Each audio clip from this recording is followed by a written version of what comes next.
안녕하세요. 초등부. 네. 네, 안녕하세요. 저는 대치 본원에서 수업하고 있는 강사 박수희라고 하고요. 네, 설명이 시작하기 앞서서 화면 공유 잠시 하겠습니다.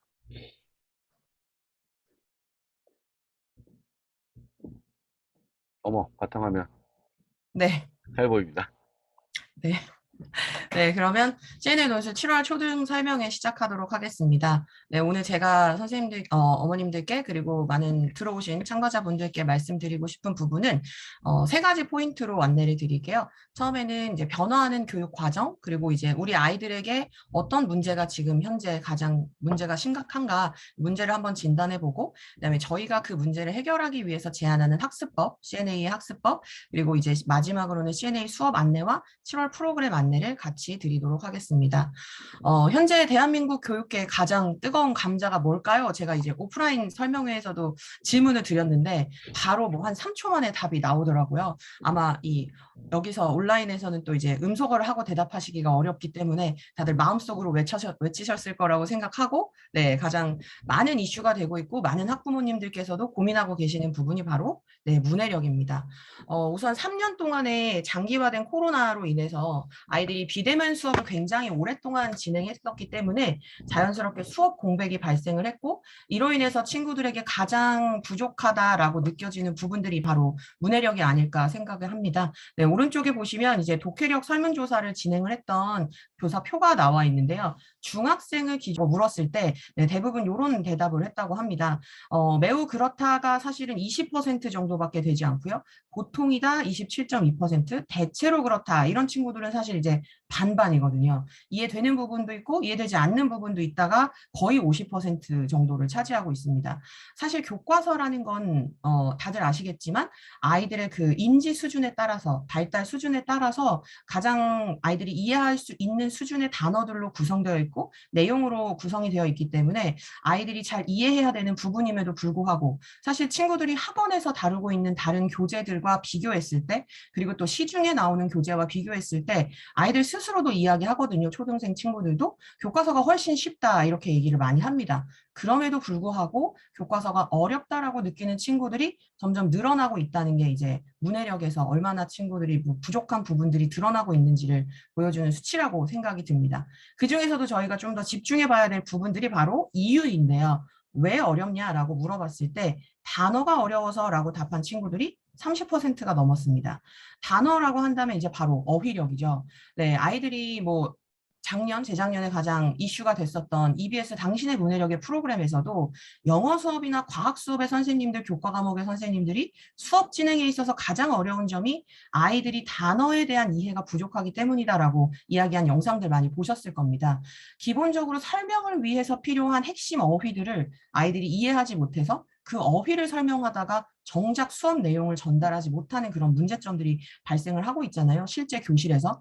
근데 저도 아이들과 수업을 할 때 이런 부분들이 사실 굉장히 많은 문제점으로 다가오고 있거든요. 아이들이 어휘가 어려우면 당연히 문장의 문맥을 이해할 수 없고, 문장을 이해할 수 없다면 문단, 그리고 문학 작품에서는 행간을 이해할 수 있는 이해력이 부족해질 수밖에 없습니다. 그 부분이 바로 두 번째죠. 문장 표현이 이해가 안 돼서라는 부분이 25% 정도 차지했습니다. 대부분의 친구들이 어려워하는 영역 중에서 물론 비문학은 배경 지식이 부족하면 더 어렵게 느껴지겠지만 문학 파트에서 친구들이 어려워하는 부분은 바로 이런 부분이거든요. 문장 표현, 어떤 관용적인 표현을 사실 아이들이 굉장히 낯설어합니다. 저희는 어렸을 때부터 이제 한자나 이런 부분들의 수업을 필수적으로 좀 했었다면 이 친구들은 아직 한자도 굉장히 익숙하지 않고 뭐 중학교 가서도 필수 과목이 아니라 선택 과목이 되는 학교들이 많기 때문에 이 한자가 많아서도 포함이 되지만 얘가 또 문장 표현에도 연결이 되더라고요. 관용적인 표현, 속담이나 한자성어, 그리고 한자어를 정확하게 이해하지 못하니까 문맥의 흐름을 정확하게 파악하지 못하는 부분이 무려 합쳐보시면 굉장히 상당수의 문제점이 여기서 나오고 있습니다. 오히려 지문 수준이 높아서는 11% 정도밖에 되지 않았고요. 문장이 길어서도 7%밖에 되지 않았습니다. 이 부분이 지금 현재 아이들이 가장 문해력에 방해가 되고 있는 부분이다라고 보시면 될 것 같습니다. 네, 그래서 아이들이 그럼 왜 이렇게 문해력이 떨어졌을까?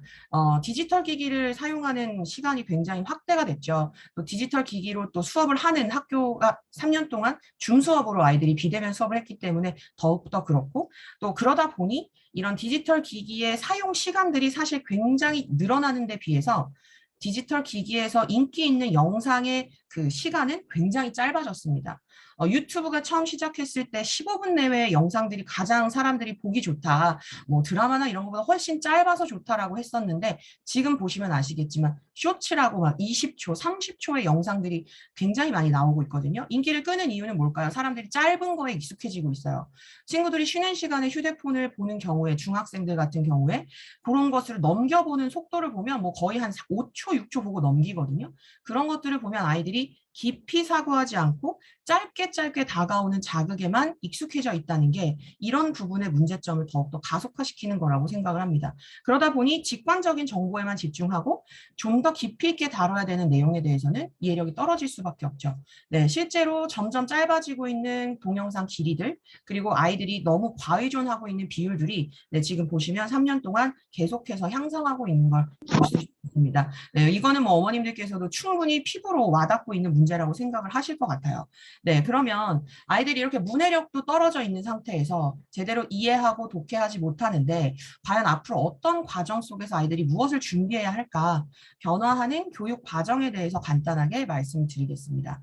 2022년의 개정 교육 과정과 그다음에 4차 산업혁명에서 가장 인재향으로 꼽는 부분, 이거는 뭐 이미 예전부터 나왔던 부분이지만 아이들에게 어떤 역량을 길러주는 것이 앞으로 이제 우리가 AI와 함께 살아가는 사회에서 어떤 방식의 삶을 아이들이 참 나아가야 할지 방향을 잡는 데 있어서 좀 중요한 포인트가 될 수 있을 것 같고요. 그다음에 현재 이제 네, 몇 년 전부터 저희가 뭐 몇몇 지방 교육청에서는 시작을 하고 있고 제주에서는 이미 활성화되고 있는 이 아이비 교육 방식의 도입 부분들도 잠시 설명을 드리도록 하겠습니다. 우선 2022년 교육 개정의 가장 핵심적인 부분은 미래 인재를 양성하는 방법, 그리고 미래 인재의 어떤 역량들을 이제 네 가지로 꼽았습니다. 그래서 여기 보시면 네, 4C라고 되어 있는데요. 창의력, 비판적 사고력, 그리고 의사소통 능력, 협업 능력 이렇게 되어 있습니다. 뭐 창의력이나 비판적 사고 능력은 뭐 충분히 다 이해하실 수 있을 것 같아요. 근데 왜 미래 인재 양성 4차 산업혁명 시대에서 의사소통과 협업 능력까지도 같이 필요로 하느냐? 사실 요즘 친구들이 이런 부분들이 상당히 부족하다라는 게 수업하면서 많이 느껴지거든요. 특히 저희가 의사소통 능력과 협업 능력을 제대로 볼 수 있는 수업 중에 볼 수 있는 부분이 바로 토론이나 토의 부분이거든요. 토론 토의를 할 때 친구들의 행동 양상들을 좀 살펴보면 사실 의사소통이나 협업이 잘 안 되는 친구들도 굉장히 많습니다. 혼자서 뭐 생활을 했던 친구들, 외동인 친구들이 많고 그리고 혼자서 공부하는 거에 익숙하다 보니 내 의견이 받아들여지지 않는 것에 대해서 사실 수용이 안 되는 친구들도 상당히 많습니다. 뭐 저학년 친구들이 아직 어려서 그런 부분들이 있지만 고학년 친구들 같은 경우에도 팀 토론이나 팀 토의를 할 때 다른 친구들의 의견이 수용이 잘 안 되는 친구들이 상당히 많습니다.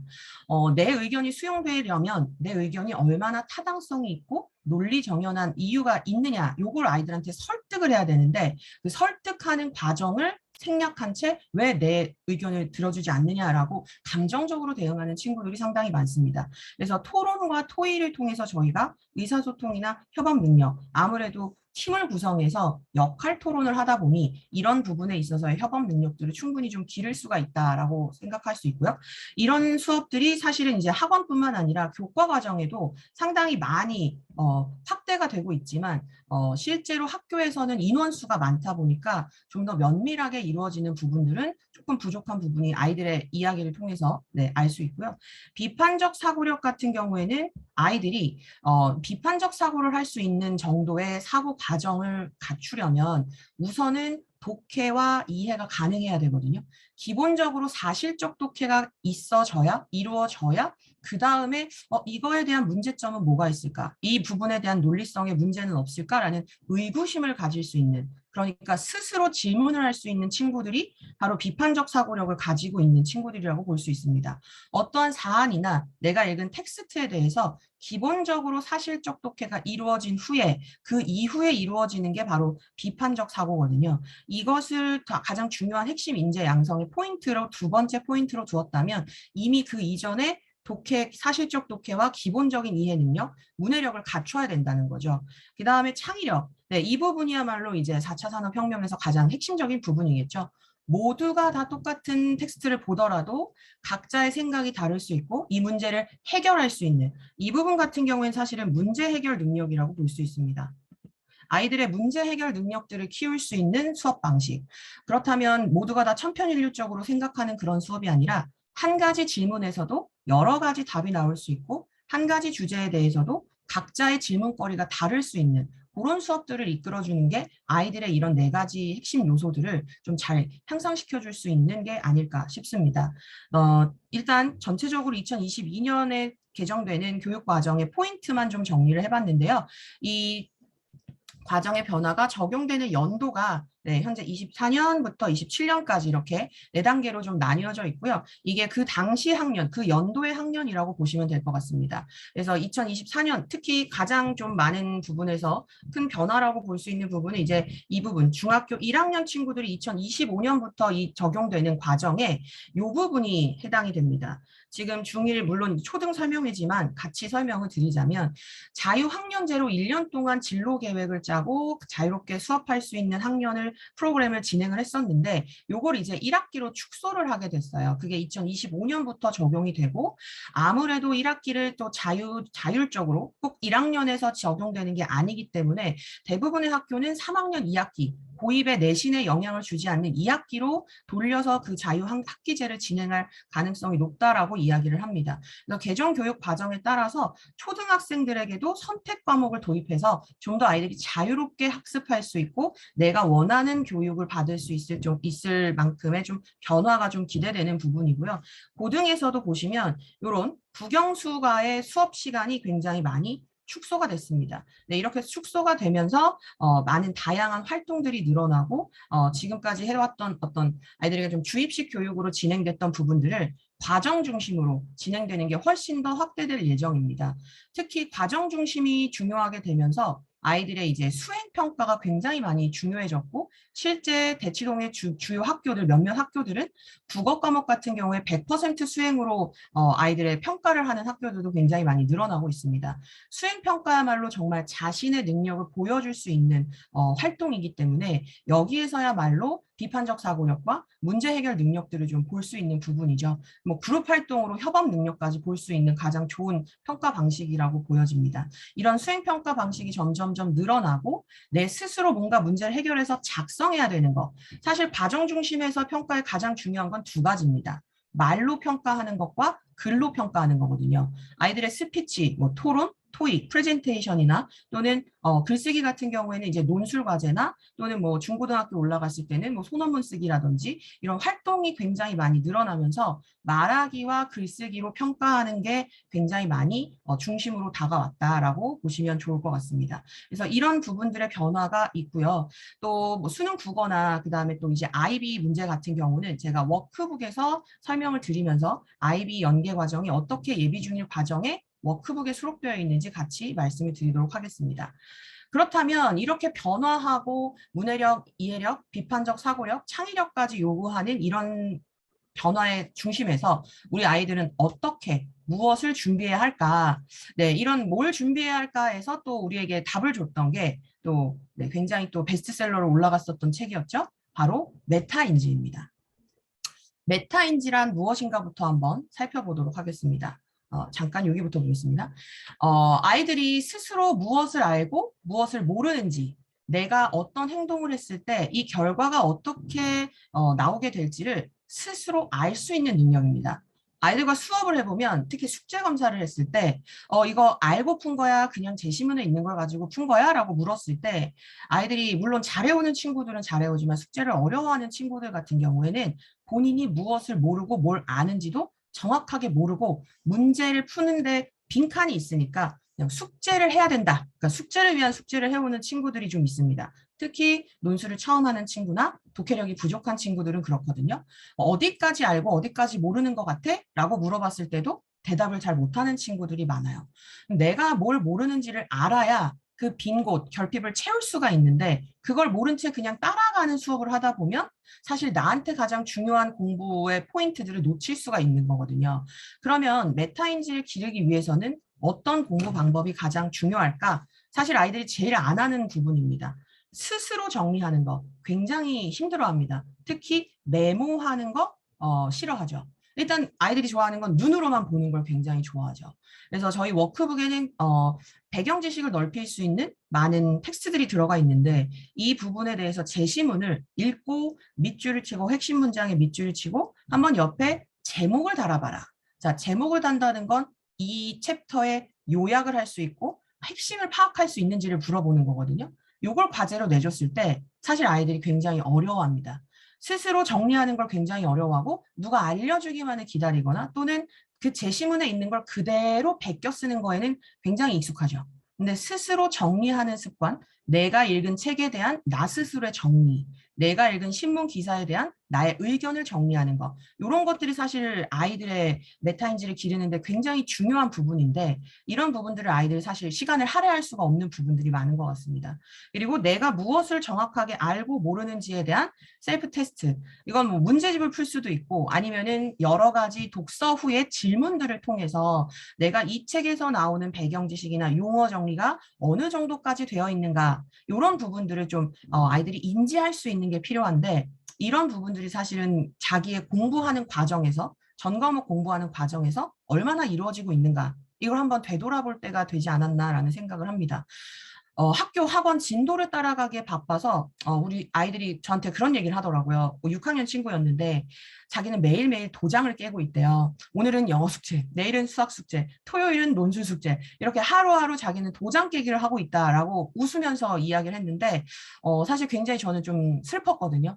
친구들이 자기가 스스로 생각할 수 있는 시간이 사실 하루에 30분 이상도 되지 않는다고 이야기를 많이 하더라고요. 그래서 그런 시간적인 여유가 어느 정도는 아이들한테 좀 확보가 되어야 네, 사실 가장 공부에서 중요한 능력을 기를 수 있는 기초를 다질 수 있는 시간 확보가 중요하다고 생각이 듭니다. 사실 이러한 과정에서야말로 이해력과 독해력, 창의력이 발달을 하는 거거든요. 이걸 아이들한테 우리가 넣어줄 수 있는 능력은 절대 아닙니다. 아이들이 스스로 그 발달 단계를 거치면서 습득해서 향상되는 거지 이것을 우리가 자 길러져라 길러져라 한다고 해서 되는 부분은 아니거든요. 그렇기 때문에 반드시 스스로 생각할 수 있는 시간을 주어주는 가질 수 있도록 해주시는 거 이게 모든 과목에서의 공부의 첫 번째 단계라고 생각합니다.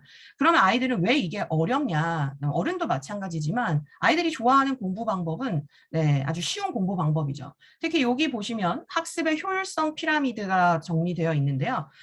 그냥 일반적으로 듣는 강의 효율성이 5%입니다.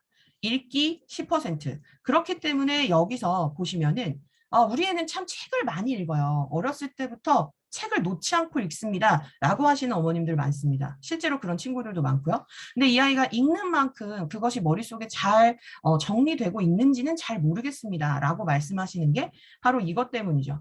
읽기까지는 110%의 효율성이고요. 얘를 어떻게 내 걸로 만들 수 있느냐 바로 이 과정이 필요합니다. 읽은 후에 아이들이 집단 토의를 하고 실제로 경험해보고 서로 설명하기. 네, 얘가 가장 중요한 거겠죠.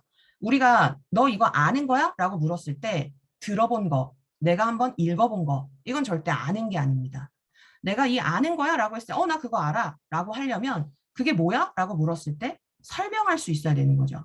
아이들한테 그럼 그거 한번 설명해 볼래? 라고 했을 때 정말 정확하게 설명하는 친구들이 많지는 않습니다. 이거 들어본 것 같아요. 어디 제시문에서 본 것 같아요. 이런 반응이거든요. 그래서 아이들이 집단 여기 효율성이 높아지는 세 개의 단계를 보시면 50%에서 90%까지 올라가는 걸 보시면 서로 설명하는 거 내가 아는 것을 얼만큼 알고 있고 얼마나 정확하게 알고 있는가를 설명을 하다 보면 확실하게 알 수 있죠. 이게 바로 메타인지와 연결되는 학습법이라고 볼 수 있습니다. 그럼 이런 학습법을 아이들이 실제로 어떻게 경험하게 할 수 있느냐 이게 저희가 생각할 때는 토의와 토론이라고 생각합니다. 내가 주제에 대해서 생각한 근거들을 얼마나 상대방에게 논리적으로 설명할 수 있느냐. 이 과정에서 사실상 학습의 가장 중요한 효율성이 높아진다고 생각이 들거든요. 우리 뇌도 사실 쉬운 공부 방법을 좋아합니다. 눈으로 본 거를 그냥 다 알고 있다고 착각해요. 많은 친구들이 사실적 독해에서 구멍이 나는 이유가 이것 때문입니다. 대부분 뭐 이거는 남녀의 어떤 차이를 말씀드리는 건 아니고 대부분의 좀 확률적으로 남학생들이 그런 경우가 많았는데요. 좀 긴 제시문 같은 경우에 가부터 막까지의 텍스트를 읽고 여기에 해당하는 사실적 독해 세 문제가 딸려 있는 국어 독해 문제를 풀게 했을 때 눈으로만 읽고 푸는 친구들이 상당히 많습니다. 이 문제를 풀기 위해서는 문단별로 핵심 내용을 문단별로 확인할 수 있는 문제가 1번 문제에서부터 나오는데도 불구하고 읽으면서 체크를 전혀 하지 않아요. 그리고 본인이 한번 쫙 읽고 나면 다 알고 있다고 생각하기 때문에 이 사실적 독해를 문제를 풀 때도 굉장히 이제 확실하게 정확하지 않고 이거 본 것 같다라고 본인의 어떤 봤던 거를 착각해서 답을 틀리는 경우가 상당히 많거든요. 그래서 이런 부분에 있어서 아이가 스스로 정리할 수 있도록 스스로 움직일 수밖에 없도록 만드는 수업, 이게 가장 중요한 공부 방법의 변화의 포인트라고 생각을 합니다. 그렇다면 저희는 어떻게 CNA에서는 이런 부분을 보완할 수 있는 수업들을 진행하고 있는가 간단히 설명드리겠습니다. 저희는 크게 4개의 포인트로 수업을 진행하고 있습니다. 첫 번째, 독서. 저희는 한 달에 4권에서 5권, 주차에 따라서 4주나 5주에 따라서 평균적으로 4권의 책을 읽습니다. 즉, 한 주에 한 권의 독서를 하고 그 독서를 한 바탕으로 워크북을 작성해온 가지고 숙제를 해온 과정을 바탕으로 수업을 진행합니다. 그래서 절대 독서를 하지 않으면 수업에 참여할 수가 없습니다. 워크북은 아이들이 굉장히 요즘에 친구들이 숙제하는 방법에 익숙해져 있어서 본인 스스로 약간 이렇게 눈치껏 숙제를 해오는 친구들이 있어요. 근데 몇 번 질문을 해보면 이 친구가 책을 제대로 읽었는지 안 읽었는지 확인이 가능합니다. 그래서 독서가 제대로 안 되어 있으면 수업에 참여할 수 없고요. 그 다음에 기본적으로 토론. 아이들이 읽어온 내용을 바탕으로 비판적 사고력을 기를 수 있는 토론을 진행하고요. 이 토론을 통해서 아이들이 확산된 사고를 수렴할 수 있는 논술 수업. 그리고 이 논술을 바탕으로 저희가 가장 다른 타 논술학원과 차이점이 있는 부분은 1대1 대면 첨삭이 이루어진다는 부분입니다. 아이들이 뭐 부득이하게 뒤에 타임이 바로 붙어 있다거나 그날 토론이 좀 길어져서 수업 시간 좀 딜레이 됐다거나 하는 예외적인 상황을 제외하면 1대1 대면 첨삭을 통해서 그날 쓴 내용을 그날 아이들에게 피드백하면서 자기 글에 대한 피드백을 정확하게 받고 가는 수업이 저희 수업의 큰 틀입니다. 특히 독서 같은 경우에는 월별 주제로 아이들의 인지 발달 능력에 맞는 주제를 선정해서 다른 도서들의 주제와 연결하여서 한 권의 워크북 안에 1주, 2주, 3주, 4주의 책들이 유기적으로 연결되면서 이 워크북 전체 큰 주제를 이해할 수 있도록 돕는, 그래서 생각의 확장, 어떻게 보면 여러 가지 뭐 비문학 파트 같은 경우에는 뭐 과학이라면 과학, 환경이라면 환경이라는 주제로 다양한 관점의 책들을 읽고 아이들이 배경 지식을 좀 확대할 수 있는 그런 독서 방법을 선택하고 있습니다. 전체적으로 저희 초등 연간 프로그램들을 한번 띄워봤는데요. 전체 연간 프로그램의 포인트는 1월부터 12월까지 아이들의 교과 과정과 연계되어 있다는 게 포인트입니다. 5학년 저희가 7월 부분에 대해서 이 7월 포인트만 한번 말씀을 드려보도록 하겠습니다. 7월 같은 경우에는 1학년 같은 경우에 아이들이 바른 마음을 키워요. 그래서 고운 성품 지니기에서 인성과 관련된 도서들을 읽게 되고요. 2학년 같은 경우에는 바르게 읽고 쓰는 논술 수업. 그래서 아이들이 본격적으로 좀 쓰기 수업에 들어가고, 그다음에 3학년은 이제 문학 파트가 들어갑니다. 그래서 보시면 이렇게 문학을 2달 정도 연계해서 진행을 하는데 7월 달에는 우리 고전. 그래서 여름방학 때 3학년 같은 경우에는 문학 수업에 좀 집중을 하고요. 4학년 같은 경우에 3학년에서 4학년으로 넘어오면서 가장 큰 변화가 있는 거는 교과 과정이 완전히 학습적인 버전으로 바뀐다는 겁니다.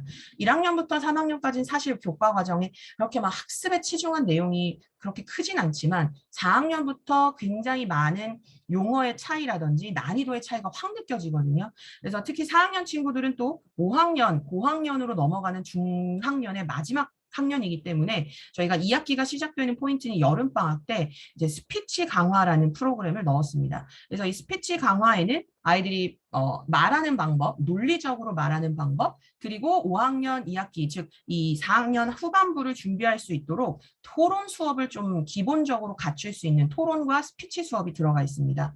그리고 이제 5학년 같은 경우는 주력 프로그램 중에 하나인 한국사의 근현대사가 들어갑니다. 1, 2월 달에는 전근대가 들어갔었고 한국사 이제 근현대가 7, 8월에 진행이 됩니다. 그래서 이제 아이들이 6학년에 배우게 되는 한국사를 한 번 더 여름방학 때 정리를 하고요. 그다음에 6학년 같은 경우에는 7월부터 큰 변화가 있습니다.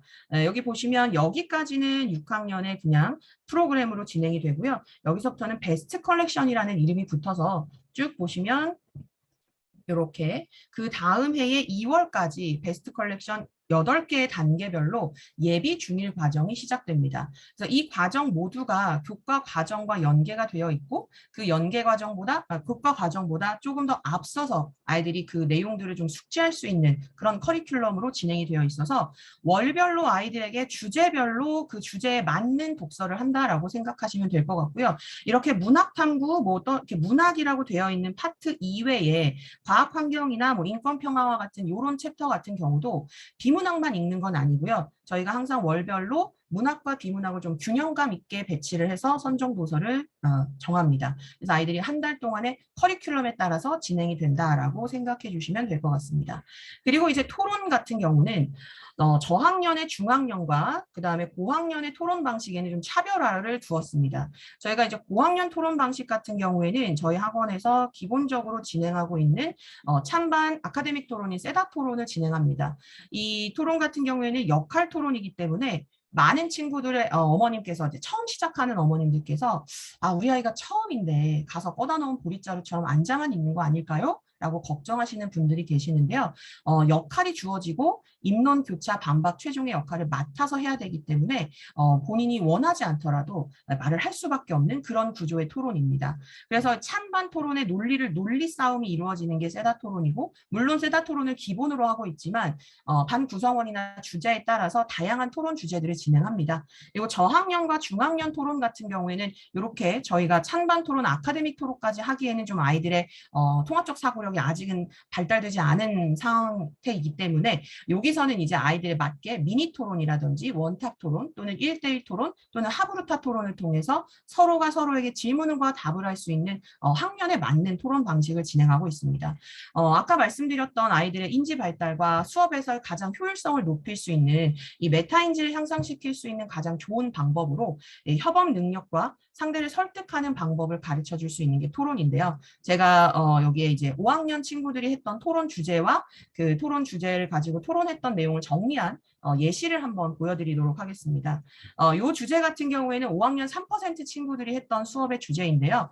책 도서 자체가 난민 아이라는 문학 작품이었고요. 거기에서 이제 난민 친구들에 대한 이야기이기 때문에 주제를 오늘 우리나라에 왔던 난민들을 수용해야 할까? 아이들이 다 예멘 난민 500여 명이 들어왔던 소식은 잘 알고 있더라고요. 그래서 이 소식에 대해서 전달하면서 과연 우리나라에도 유럽처럼 난민들이 들어온다면 수용해야 할까요? 라는 토론으로 실제 워크북에 수록되어 있는 제시문입니다.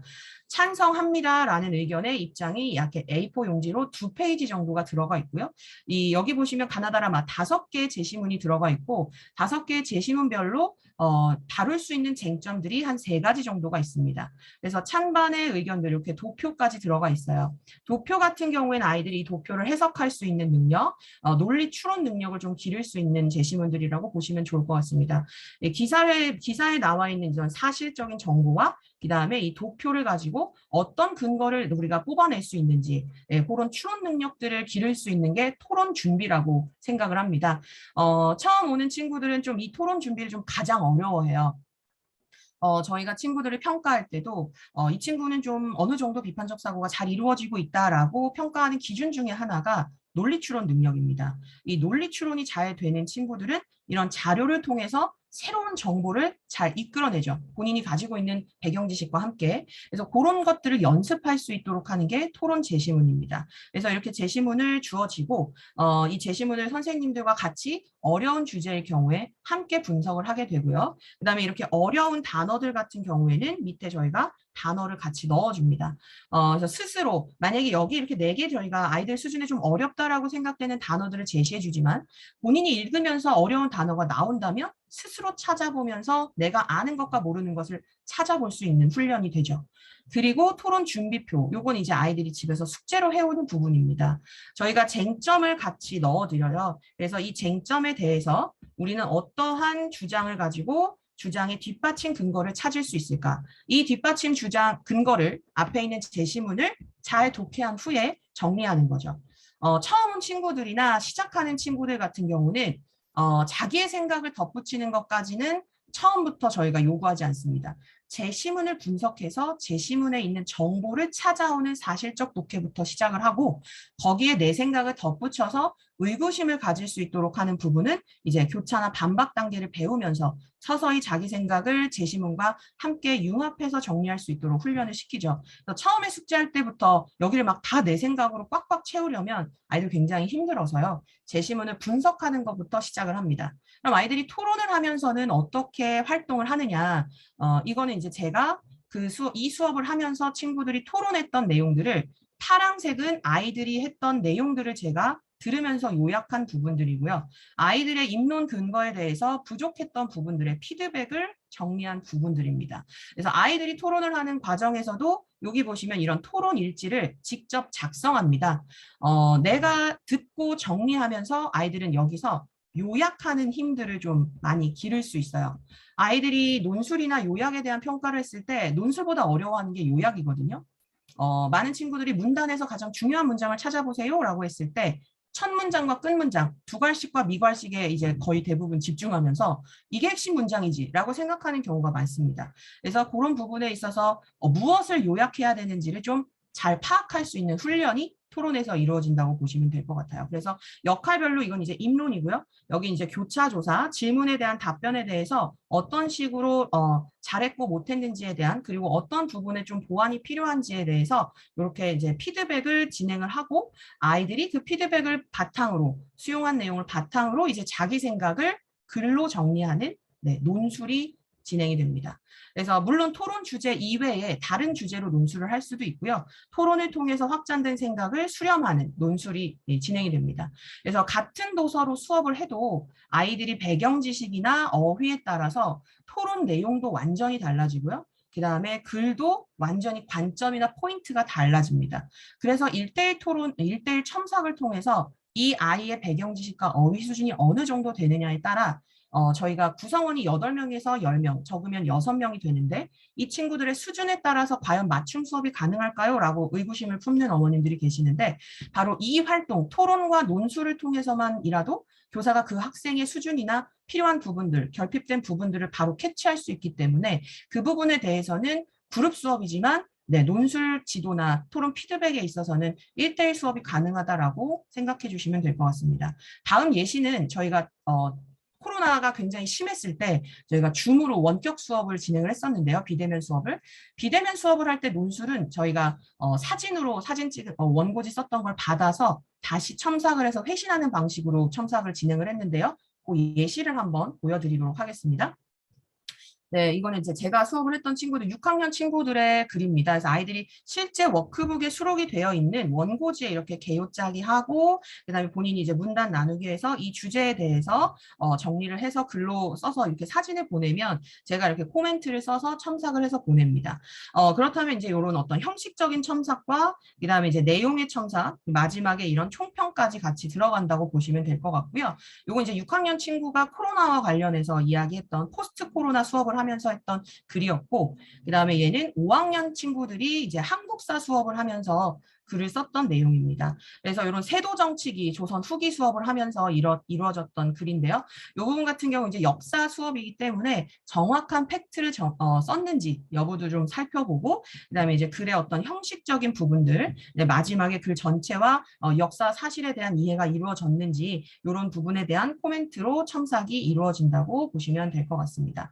그래서 이렇게 첨삭까지 진행을 하는 데에 3, 4학년은 2시간, 5학년, 6학년은 2시간 반 수업이 진행이 됩니다. 네, 그래서 이렇게 해서 저희 CNA 수업은 토론, 독서, 토론, 논술 1대1 첨삭으로 진행이 되고요. 그 다음에 이제 제가 7월 프로그램 안내를 학년별로 간단하게 진행을 한번 해보겠습니다. 전체 선정도서 목록을 이렇게 가져와 봤는데요. 아까 제가 연간 커리큘럼을 보여드리면서 잠깐 설명을 드렸는데 1학년은 이렇게 해서 네, 그림책과 관련된 그림책 위주로 좀 많이 1, 2학년들은 수업을 해요.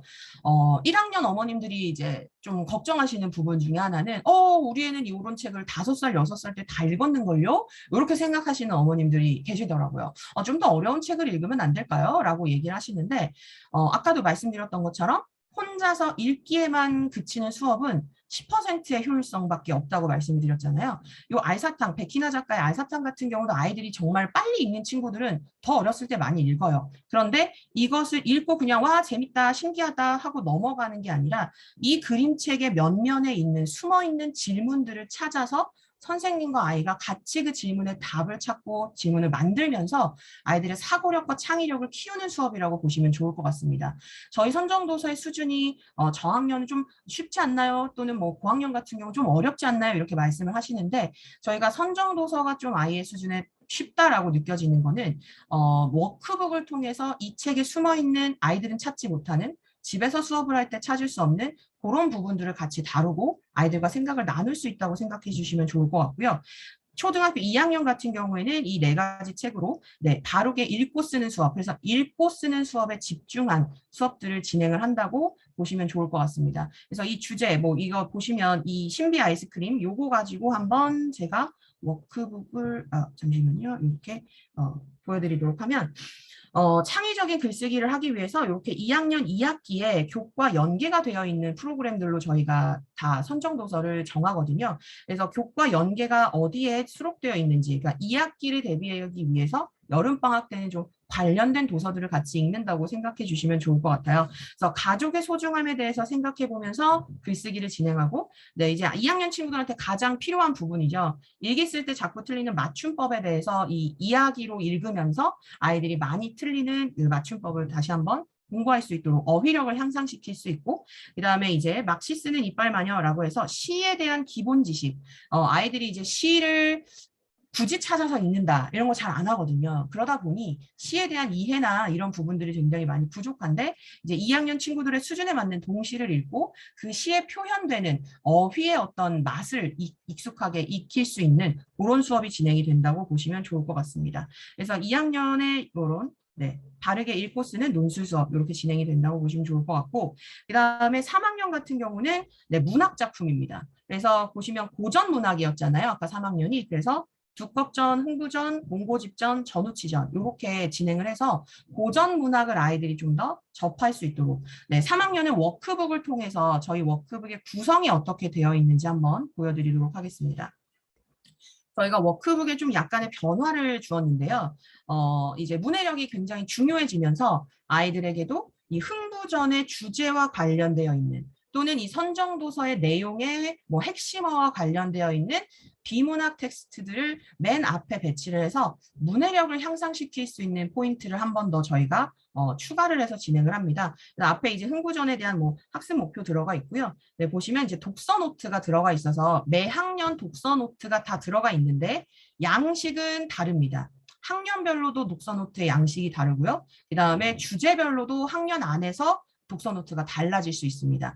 3학년 친구들 같은 경우에는 이렇게 마인드맵을 통해서 읽은 내용을 정리할 수 있도록, 마인드맵이 사실 아이들이 자기가 읽었던 내용을 연상하면서 핵심 주제를 정하고 여기에서 뻗어나가는 어떤 키워드들을 정리할 수 있는 되게 좋은 독서 노트 방법이거든요. 그래서 마인드맵으로 정리하면서 한 번 더 책 내용을 상기하고 가장 인상 깊었던 장면 정리하는 이런 독서 노트가 들어가서 독서 활동을 한 이후에 다시 한번 숙제하기 전에 독서 정리하는 거죠, 내용을. 그리고 이제 배경이 열리는 교실이라고 들어가서 여기에서 이제 우리가 오늘 이번 주 수업에 관련된 제시문을 새롭게 넣어줬습니다. 그래서 이제 고전 문학이다 보니 흥부전과 관련된 이 판소리와 관련한 비문학 텍스트를 넣어주고 이 사실적 독해를 확인할 수 있는 문제를 3문제 정도 매주 넣어줍니다. 그래서 틀린 것을 모두 고르세요라고 한다면 정확하게 사실적 독해가 되었는지, 그리고 여기 나와 있는 이 접속어를 고르는 문제 같은 경우는 문맥을 정확하게 파악했는지, 마지막 이 판소리에 왜 어떤 판소리에는 없는 걸까요? 라고 하는 정확한 이유를 묻는 거는 문단별 핵심 내용을 얼마나 잘 파악했는지, 주제를 파악했는지 묻는 이런 파트가 들어가 있습니다. 그리고 이제 어휘 파트가 들어가요. 지금 3학년 교재를 보여드리고 있지만 전체 어휘뿐만 아니라 독해, 전체 워크북의 큰 틀은 학년이 거의 비슷하다고 보시면 될 것 같습니다. 난이도의 차이거든요. 구성의 차이고. 그래서 어휘 같은 경우는 이렇게 저희가 한자 병기를 같이 해서 실제 뭐 선정도서 안에 들어있는 어휘 중에 그 문맥에 맞게 그 필요한 단어들이 정확하게 들어갈 수 있는지, 잘 집어넣을 수 있는지 뜻을 주고 단어를 골라 넣는 문제가 들어가 있습니다.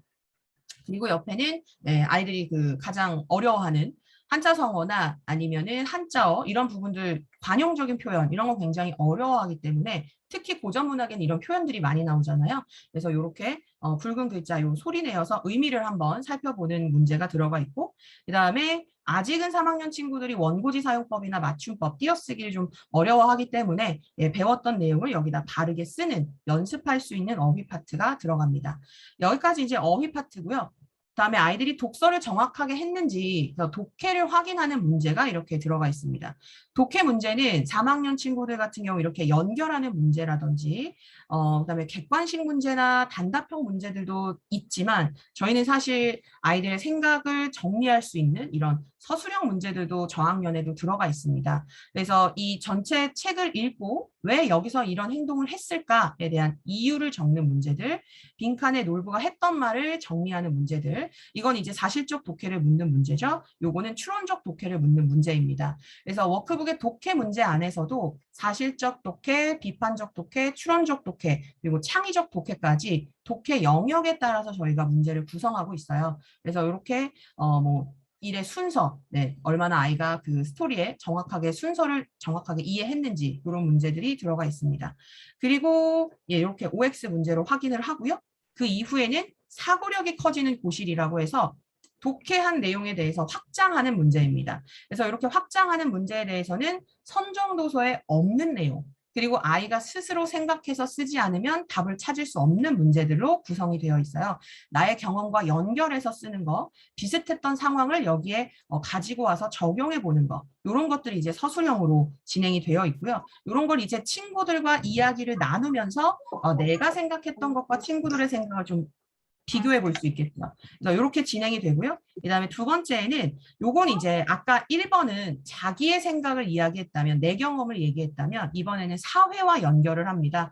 당시 사회 사람들의 생활 모습, 그리고 흥부전의 주제, 그리고 이제 간단하게 영상을 보면서 이 판소리와 관련해서 아이들이 판소리에 대해서 읽은 내용과 비교해서 자기의 감상을 쓰는 이런 식으로 문제가 구성이 되어 있고요. 마지막에 이제 논술로 수렴을 하게 되는데, 논술 문제 같은 경우에는 이렇게 항상 2가지 종류가 나옵니다. 활동할 수 있는 2번과 그다음에 정식적인 글쓰기를 할 수 있는 논술 문제 1번으로 구성이 되어 있고요. 둘 중에 하나를 주제에 맞게 선택해서 진행을 합니다. 그리고 본원 같은 경우에는 이렇게 원고지가 워크북 안에 수록이 되어 있어서, 모든 워크북엔 수록이 되어 있지만 워크북 안에 작성을 하고요. 본원 이외 다른 직영점이나 프랜차이즈에서는 따로 원고지 노트에다가 본인의 글쓰기를 작성을 해서 바로 첨삭을 받는 이런 구성이라고 보시면 될 것 같습니다. 네, 그리고 4학년 같은 경우는 제가 요 워크북만 보여드릴게요. 4학년이 3주차에 토론 교실을 진행하게 된다고 말씀을 드렸잖아요. 이 토론 교실은 따로 선정 도서가 없고요. 저희가 만든 토론 교재입니다.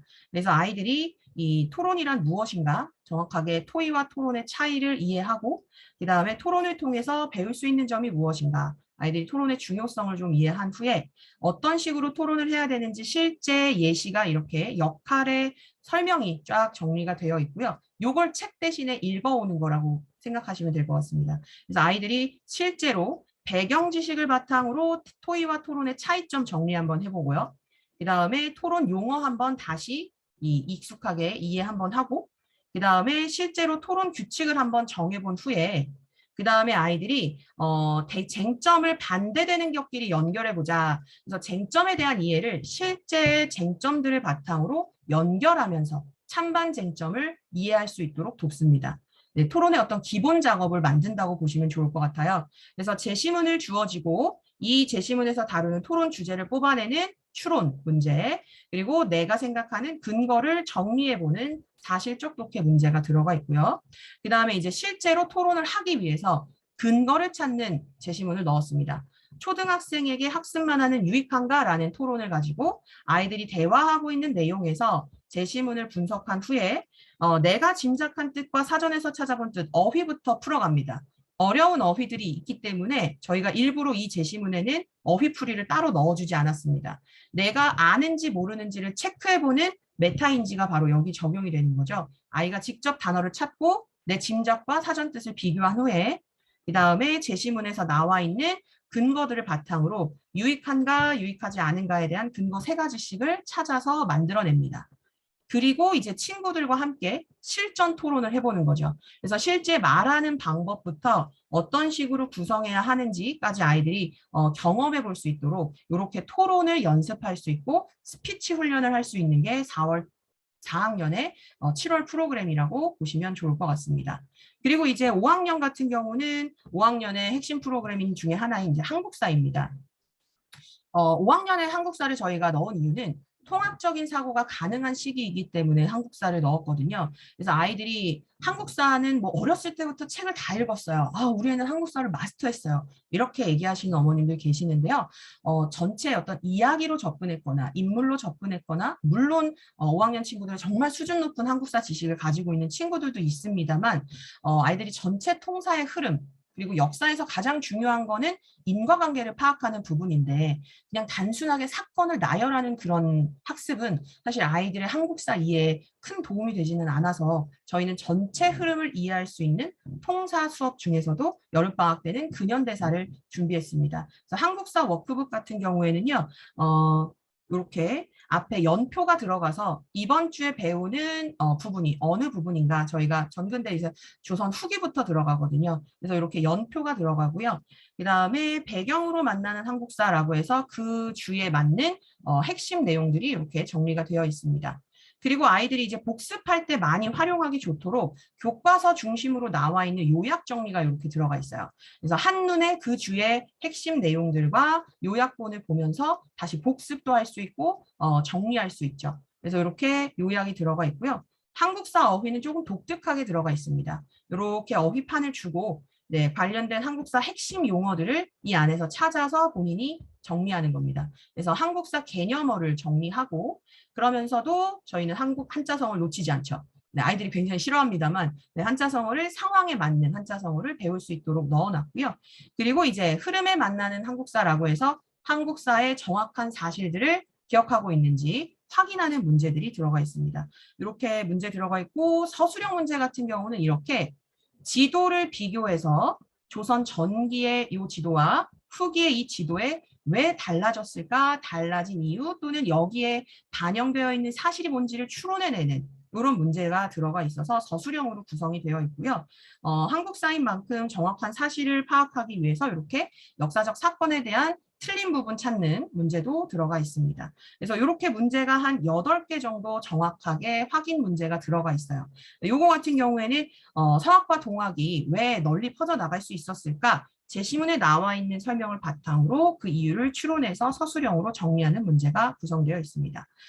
한국사 같은 경우는 확장 부분에서 교과서에 나오지 않는, 죄송해요. 선정도서에 나오지 않는 다른 연계된 텍스트들을 가지고 아이들이 본인이 읽어왔던 한국사 선정도서의 배경 지식과 연결해서 우리 사회 문제와 확장해보는 포인트가 들어가 있다고 보시면 될 것 같아요. 그래서 정조, 영정조 시대이기 때문에 정조의 개혁 정책에 관련된 제시문을 주어지고 이렇게 수원 화성을 건설한 목적과 왜 유네스코 세계문화유산으로 등재될 수 있었는지 제시문을 바탕으로 본인이 배운 내용을 정리하고 여기도 이제 토론이 들어가 있습니다.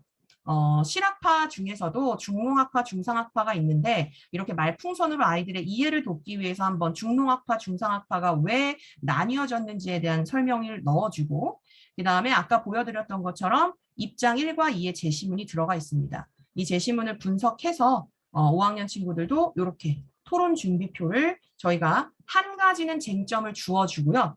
두 번째 쟁점은 한번 여러분들이 만들어 보세요 하고 빈칸을 넣어놨습니다. 쟁점 이렇게 비워놓은 이유는 아이들이 이제 1학기 동안은 어느 정도 저희가 쟁점 두 가지를 다 주어지고 훈련을 시켰어요. 그래서 여름방학부터는 한 가지의 쟁점을 제시문을 통해서 추론해서 만들어내는 연습을 시키고자 쟁점 두 번째는 비워놨습니다. 그래서 배운 내용을 바탕으로 분석해서 본인이 질문을 직접 만들 수 있는 훈련을 이렇게 토론을 준비하면서 정리를 하고요. 그 다음에 이 토론을 바탕으로 일지를 작성하고 네, 마지막에 요거는 이제 토론까지만 진행하고 시간 관계상 이 주차에는 글쓰기를 따로 진행하지는 않고요. 토론 일지를 작성하는 걸로 마무리를 합니다. 한국사 같은 경우에는 이런 포맷으로 전체가 다 구성되어 있다고 보시면 좋을 것 같습니다. 그리고 이제 마지막 초육, 베스트 컬렉션인데요. 아까 저희가 전체 베스트 컬렉션을 설명드렸던 것처럼 예비 중일은 사실 다른 초등 과정과는 조금 다른 부분은 중등 과정을 준비하는 과정입니다. 그래서 아이들이 중1 과정에서 만날 수 있는 여러 가지 텍스트들, 국어, 사회, 과학, 도덕에서 만나고 다루는 많은 주제들이 포함된 선정도서들로 구성이 되어 있고요. 저희가 7월 달에 베스트 컬렉션이 이제 처음으로 시작되는 1단계인데요. 여기서는 이제 아이들이 자기주도 학습을 하면서 제일 중요한 건 내가 앞으로 어떤 방향으로 좀 살아가야 할까? 어떤 방향으로 내가 공부를 해야 할까? 나에 대해서 좀 한번 생각해보는 시간을 만들었거든요. 아이들이 좀 자기에 대해서 생각하는 시간이 사실 거의 없어요. 그래서 아몬드, 페인트, 처음에 사소했던 일, 오제, 의류수거함으로 각각 되게 다양한 주제로 아이들이 독서를 하고 이 도서 안에 숨겨져 있는 주제들을 찾으면서 나를 한번 되돌아볼 수 있는 수업을 진행합니다. 그래서 예비 중일 과정이 처음 시작되는 베스트 컬렉션 선정 도서가 중등 과정에서 사실 필독서로 지정되어 있는 책들이 많고요. 저희 베스트 컬렉션 2에서 8월 달에는 물론 선생님이 다음 선생님이 설명해 주시겠지만 이제 한국 현대문학 단편 소설이 들어가거든요. 그래서 그 과정을 앞서서 조금 수준 있는 책들을 아이들이 중등 수준으로 어떻게 해석해 나가야 하는지를 반드시 배워야 하는 부분의 시작이라고 보시면 좋을 것 같아요. 예비 중일의 그 4주차에 토론이 들어있는 4주차를 가지고 한번 워크북을 보여드리겠습니다. 이렇게 교과 연계 1학년 1학기에 1단원, 4단원과 연결되는 내용이고요. 이 안에 있는 많은 사회적 약자들의 삶을 되돌아보면서 사회 구성원으로서의 나에 대해서 생각해 볼 수 있는 도서입니다. 여기도 마찬가지로 독서 노트가 이렇게 학년별로 제가 양식이 다르다고 말씀드렸었죠. 이 독서 노트 쓰는 거 연습을 초등 때부터 하면 좋은 이유는 중학교 올라가서 독서록을 쓰는 작업이 있어요. 아시겠지만 그 독서록을 아이들이 굉장히 좀 그냥 요약 위주로 쓴다거나 어떤 걸 어떻게 써야 되는지 좀 어려워하는 친구들이 있습니다. 학교마다 조금 양식이 다르지만 거의 좀 많이 쓰는 양식들로 저희가 독서 노트를 좀 구성을 했고요. 그 다음에 배경, 여기는 이제 주제와 관련된 엮어읽기 텍스트가 들어갑니다. 선정도서의 소개와 주제의식, 작가 소개에 대해서 간단히 들어가 있고 바로 아까 이제 문해력을 키울 수 있는 챕터가 하나 들어가 있다고 말씀을 드렸는데 이렇게 선정도서 이외에 관련된 다른 텍스트들을 가져와서 처음 보는 텍스트죠. 이 텍스트를 본인이 이해한 후에 이렇게 연결된 문제를 풉니다. 네, 아까 3학년 친구들의 독해 문제와는 확연히 차이가 보이실 거예요. 이렇게 글의 구성 단계, 이게 실제로 다른 독서를 돕는, 그러니까 문해력을 키우는 독해력을 키우는 문제집에서도 많이 다루고 있는 형식들입니다. 전체 글의 구성을 파악하는 거, 문단의 핵심 내용, 그 다음에 마지막에 사실적 독해가 이루어졌는지에 대한 이런 간단한 3문제에서 4문제 정도의 문해력 키우는 문제가 들어가 있고요. 그 다음에 어휘, 중등 어휘, 예비 중일 중등 어휘에는 이 뜻이 위에 들어가 있고 문제를 차온 다음에 응용한 문장을 완성하는 게 들어가 있습니다. 아이들이 단어를 정리를 하긴 하지만 이 단어가 어떻게 실제로 쓰이는가를 적용해 보는 거를 좀 잘 못하더라고요. 그래서 여기다가 한번 적용해 보는 응용 어휘가 들어가 있고요. 그 다음에 책에 나와 있는 핵심 어휘들을 정확하게 뜻을 알 수 있는지, 네, 개념 어휘를 본다고 보시면 될 것 같고, 상황에 맞는 한자 성어 같이 들어가 있습니다. 그래서 어휘는 항상 이렇게 세 파트로 구성이 되어 있고요. 그다음에 이제 독해 문제로 들어가면 독해에서 뭐 인물 확인하는 문제, 그리고 대부분 다 이렇게 서술형 문제가 들어가 있는데요. 제가 아까 말씀드렸던 IB 유형의 교육 방식들이 도입되고 있다고 말씀을 드렸잖아요. IB 같은 경우에는 정말로 자기가 질문을 만들고 내가 그 질문에 대해서 얼만큼 알고 있고 어떤 답을 할 수 있느냐. 사실 한 가지 주제를 주고 이 주제에 대해서 분량 제한 없이 네 생각을 써라. 이게 사실은 원래 IB의 처음 시작이었던 바칼로레아의 논술 방식이잖아요. 그래서 그 한 가지 주제에 대해서 내가 이야기를 하려면 이 주제에 대한 갈래, 그다음에 이 주제에서 담고 있는 내용을 목차화시켜서 이해할 수 있어야 되거든요. 내가 구성할 수 있어야 되는데 그런 부분들이 아이들한테 굉장히 고차원적인 능력이고 한 번에 키워질 수 있는 능력은 아닙니다. 그래서 문제를 풀면서 주어진 핵심어를 가지고 어떻게 이것을 상황을 설명할 것인가 연습해서 서술형으로 만드는 부분, 그리고 왜 이렇게 그가 이렇게 판단한 이유가 무엇인가 이거에 대한 핵심어들을 아이들이 어떻게 유추해서 넣을 것인가 이런 부분들을 이제 확인하는 문제들이 구성되어 있다고 보시면 좋을 것 같습니다. 이런 부분 같은 경우는 이제 정말로 독서를 꼼꼼하게 했는지를 물어볼 수 있는 문제고요. 마찬가지로 저희가 모든 독해 문제 같은 경우는 사실적 독해, 비판적 독해, 추론적 독해, 그다음에 창의적 독해가 한꺼번에 단계별로 이렇게 문제별 유형으로 적용이 되어 있다고 보시면 될 것 같습니다. 그래서 이렇게 문제 구성이 한 7문제 정도까지 정리가 되어 있고요. 그 다음에 이제 예비 중일 같은 경우는 스텝이 3개씩 구성이 되어 있습니다. 그래서 사회 구성원으로서의 나에 대해서 생각해보는 주차이기 때문에 작품에 나와 있는 내용들과 그 다음에 그 내용을 가지고 내가 어떻게, 어떤 모습으로 변했는지 우리가 그 변화하는 과정 속에서 얻어낼 수 있는 게 뭔지, 내가 어떤 사람으로 어떻게 살아가는 것이 필요할까, 나에 대해서 고민할 수 있는 문제가 들어가 있습니다. 사실 이런 고민 같은 걸 아이들이 해볼 수 있는 시간이 없거든요. 그래서 이런 문제는 비워놓고 오는 친구들이 상당히 많습니다. 아니면 되게 뻔한 얘기를 써오죠. 전 좋은 대학에 가서 좋은 직장을 얻고 돈 많은 백수가 되고 싶어요. 이렇게 말하는 친구들도 마음 아프지만 되게 많거든요. 그래서 이런 부분에 대해서 한번 깊이 있게 생각해 볼 수 있는 시간. 그래서 여름방학 때 많은 특강들 때문에 아이들이 바쁜 걸로 알고 있습니다만 그 특강의 시간보다도 아이들이 나에 대해서 생각할 수 있는 시간을 좀 진지하게 갖는 게 좀 저는 필요하다고 생각을 하고요. 그다음에 스텝 2에서는 이 책에서의 어떤 주제를 잘 나타내는 부분들을 뽑아서 이 부분을 가지고 아이들이 어떻게 우리가 사회 구성원 안에서 서로가 서로에게 힘이 될 수 있을까? 그걸 한번 영향력과 한번 분석을 해보는 이런 책을 좀 깊이 있게 분석하는 부분이라고 보시면 좋을 것 같고, 마지막에 스텝 3에서는 이제 요즘 청소년들의 가장 심각한 문제죠. 네, 이제 자살 문제에 관련해서 개인적인 문제에서 비롯되는 것인지 아니면 사회적인 원인에서 오는 것인지에 대한 좀 제시문이 좀 많이 어려워졌습니다. 초등 버전보다는. 그리고 이렇게 뭔가 도표를 해석하는 부분들도 아이들이 스스로 정리를 해야 되는 부분이고요. 이걸 바탕으로 아이들이 토론을 준비하고 이제는 토론 쟁점이 3개가 늘었습니다. 3개로. 그래서 3개의 쟁점에 따른 준비를 바탕으로 토론을 진행하고 그다음에 이제 글쓰기로 정리를 마무리하는 구성입니다. 전체 아이들의 학년별 구성의 그 틀은 비슷해요. 그런데 그 비슷한 틀에 학년별로 짜임새 있는 구성의 난이도가 달라지고 그다음에 주제별로 포인트들이 좀 달라진다고 보시면 좋을 것 같습니다.